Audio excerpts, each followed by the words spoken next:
Cette série de vidéos est l'occasion pour moi de partager avec vous 10 idées personnelles et paradoxales sur la créativité.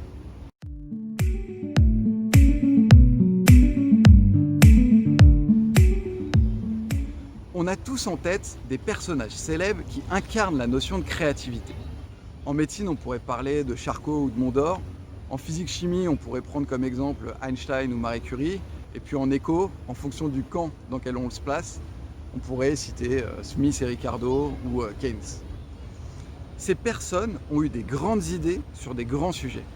Par effet d'association, on pense donc que la créativité est un processus qui doit conduire à avoir une grande idée en attaquant un grand sujet. C'est faux, la créativité se loge dans des micro-actions, parfois sur des petits sujets. Pour vous faire passer cette idée, je vais prendre l'exemple de start-up. Il serait dommage de juger ces startups à l'aune de la créativité dont elles ont fait preuve sur leur proposition de valeur. Elles ne produisent pas nécessairement des produits ou des services innovants. En revanche, elles sont très créatives sur leur service support. Première startup, ce qu'elle fait n'est pas très important. Ce qui compte, c'est de savoir que cette startup considère comme beaucoup que son meilleur actif, ce sont les personnes qui travaillent pour elle. La startup veut donc recruter les meilleurs talents. Elle a mis en place une méthode particulièrement innovante de recrutement. Cette méthode est la suivante.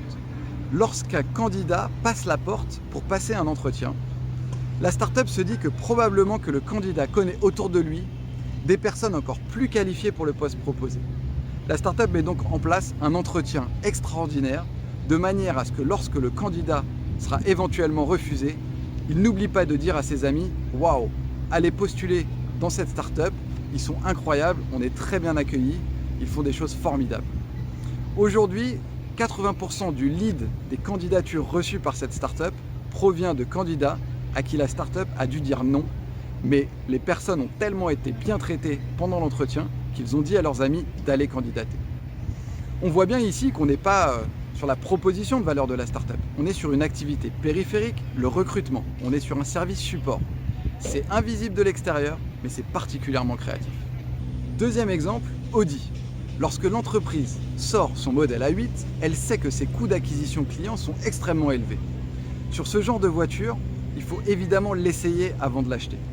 L'entreprise dépense donc des centaines, voire des milliers d'euros en acquisition client parce qu'elle doit toucher les prospects, les faire venir en concession, de manière à ce que ces prospects puissent essayer la voiture. C'est alors à ce moment qu'Audi a une idée géniale.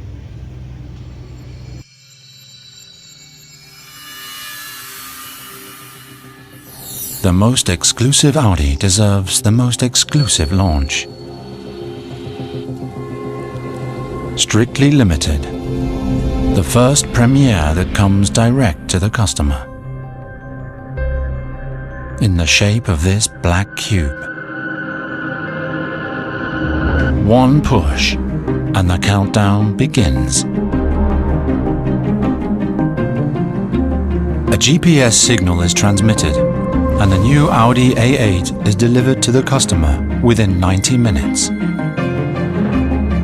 For a one-of-a-kind premiere. A 24-hour test drive.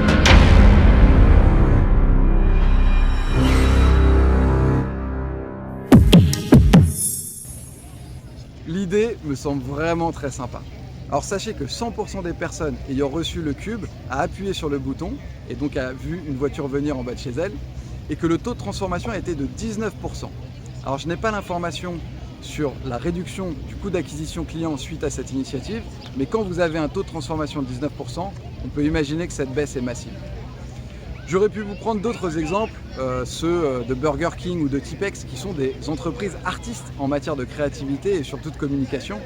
Mais vous avez compris l'idée que je veux défendre à travers cette vidéo. Et c'est le 6e paradoxe que je voulais établir sur la créativité.